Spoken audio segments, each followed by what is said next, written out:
There's a reason our ancestors looked up at the stars and not down into the dirt.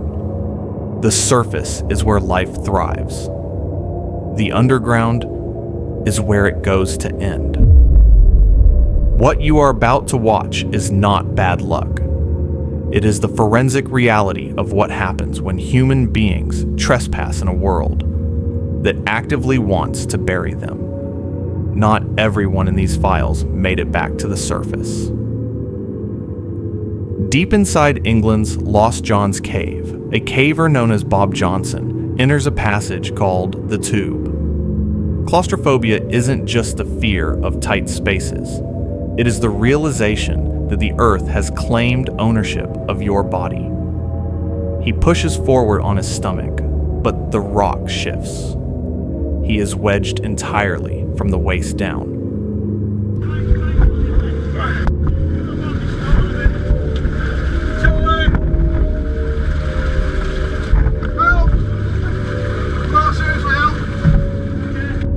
Being trapped in the dark is terrifying. But then, the environment changes the rules. Water begins rapidly flowing into his suit. In a dry cave, you have time to think. But with rising water, you have minutes before you drown in a stone coffin.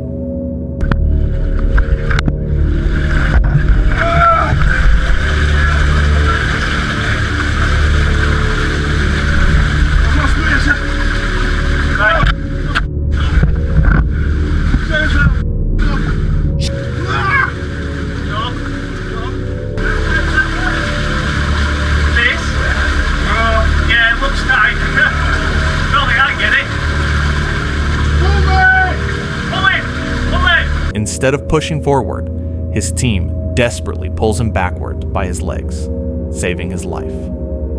He survived the physical trap.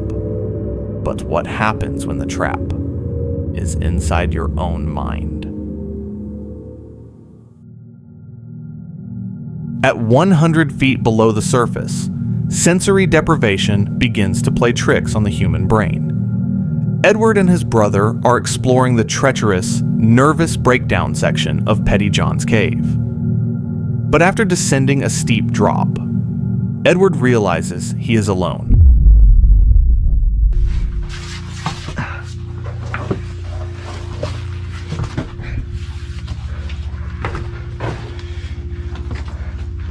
Whoa, entrance room. I found a rope.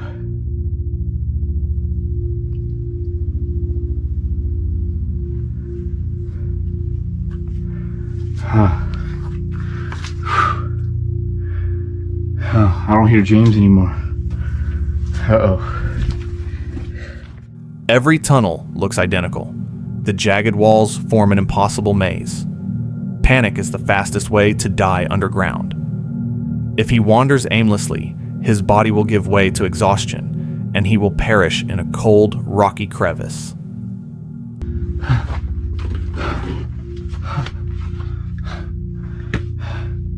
James!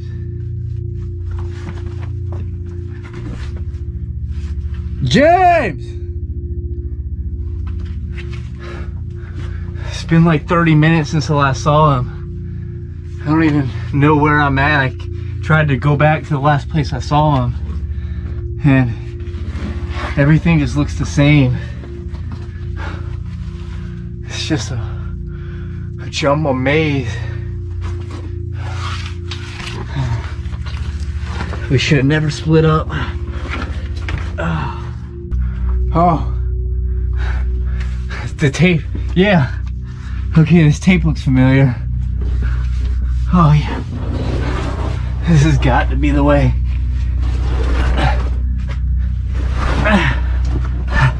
I'm getting close. James! Still nothing. James! Oh! You're over here? Oh, dude. This place is a maze, man. Oh, hey, I see your light. Dude, I thought we were never gonna see each other. Dude, I know. He eventually spots a piece of marking tape that guides him back to his brother. He was terrified of isolation, but sometimes the only thing more horrifying than being completely alone in the dark is realizing that the people you brought with you might be the ones who kill you. When exploring a flooded cave system, your greatest threat isn't the environment. It is human instinct. Alex and his team are navigating a partially flooded passage. The water level is so high, they must tilt their heads straight up just to breathe.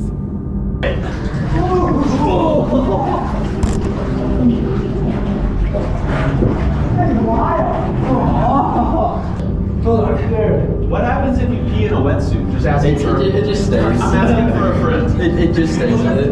Last minute emergency heat source.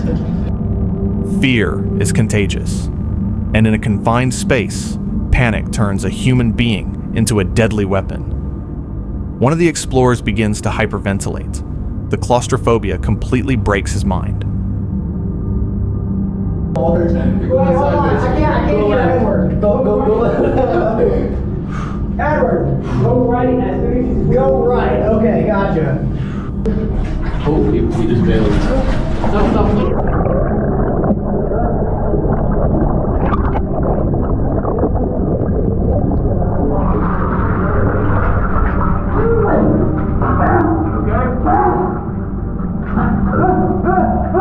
You're good. Oh my God!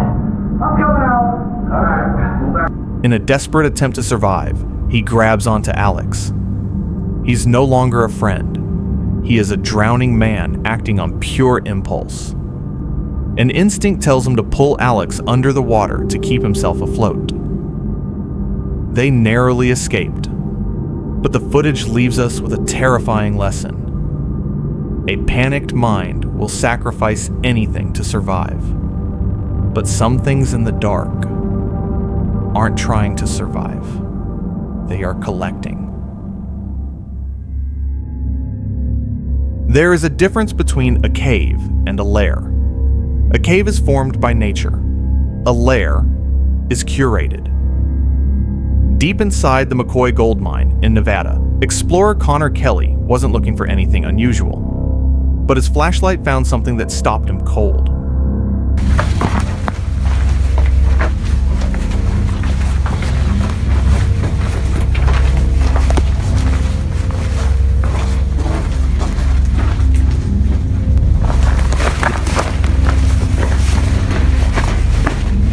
So, do you see that reflection? You're trying to... Check it out. Go slow. Oh, Oh, Jesus, what the? It's a shoe. oh, Look, is that like a fossil? Dead animal or human? okay. Wait, don't move, Wyatt. Oh, that's a bone right there. Actually, there's quite a few bones Oh, God. in this. Shoes. Dozens of them. Piled in a chamber with no logical reason to exist. Some are decades old. Many are recent. And some are small enough to fit a child. That looks like a cow. Way too big for a human. Doll shoes. No doll shoes. The internet offered two theories. Flash floods washing debris into the mine over decades. Or something far more deliberate. A predator using this chamber as a repository. Returning here, repeatedly, to leave something behind. So this is water flows. It is gonna be great. So we can't trust this. You don't step any closer. Scattered among the shoes are bones. The remains were never formally analyzed by authorities. Because here's the part that should disturb you most. This mine was never declared a crime scene. No investigation was opened. No authority came to collect the shoes. No one checked if those small shoes had owners. The mine is still there. The shoes are still there. And whoever built that collection has never been identified, has never been caught, and has had years to keep adding to it. Some things in the dark collect objects, but the most terrifying predator in these files collected something far more valuable: his own life. Cave diving is the most unforgiving environment on the planet. At 270 meters below the surface in Bushman's Hole, the crushing pressure alters the human mind. Diver David Shaw didn't go down for sport. He went down to retrieve the body of Dion Dreyer, a diver who vanished 10 years prior. It looked very steep, and when I saw the body over on to my left, I thought, oh, that's the end of going deep. So just tied my line to it, and by then I was, well, we won't discuss that. And so I just left my line. But as David attempts to bag the remains, physics betrays him. After a decade in the water, the corpse becomes unexpectedly buoyant. It floats erratically, out of control. Line's okay. This line is just getting everywhere because this body is floating. It's not stuck. Everything's moving. Right. Light gets caught on the line there. Move it out of the way. Still got a nice bright light. In the chaotic struggle, the safety line wraps around David. He is tangled, suffering from nitrogen narcosis. The dead man is dragging the living man down. David Shaw did not survive. His camera recorded his final moments as his brain shut down. The last thing he saw before the abyss claimed him was the lifeless face mask of the man he tried to save.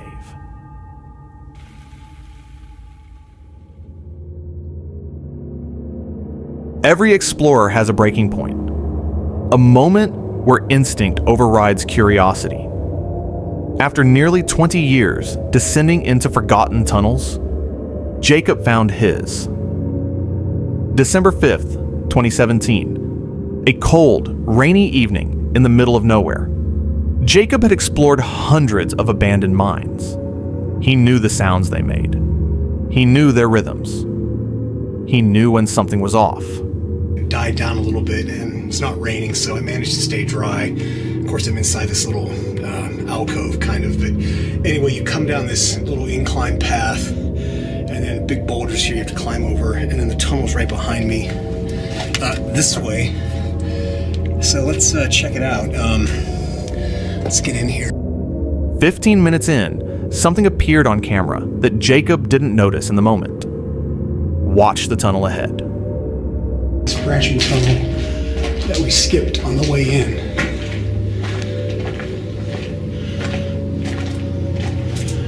I'm assuming that X means a dead end or somebody died.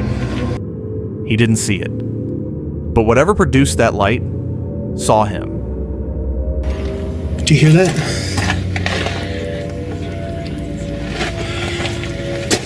Sounds like, what, is that wind? I don't know if you can hear that on the camera.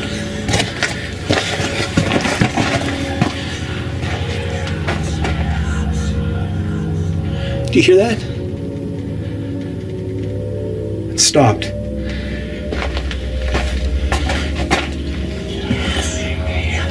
Well, I don't know what that is. That doesn't sound like wind, but that's crazy. Don't know if that's a bird or I don't know what that is. It almost sounds like snakes, but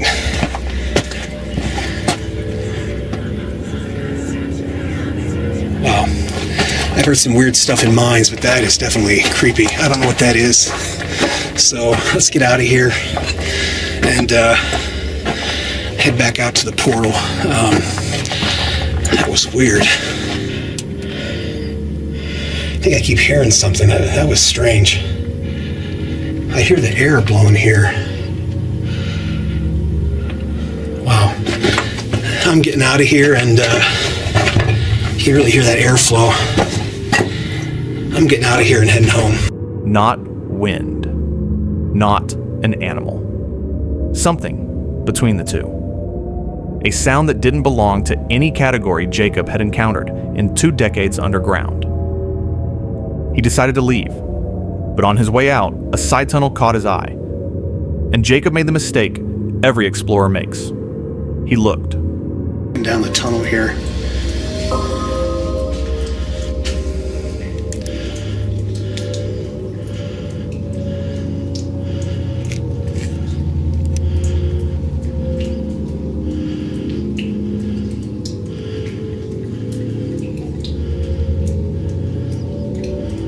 I don't know why that one chain is swinging back there. Don't know if you can see that in the video or not. Steel chains hanging from the ceiling. Industrial. Heavy. The kind that do not move on their own. One of them was swinging. Not settling. Not slowing down. Swinging. As if someone had just let go. Jacob left immediately. He has no explanation for the light. No explanation for the sounds. No explanation for the chain. To this day, the Waldeck mine has never been investigated.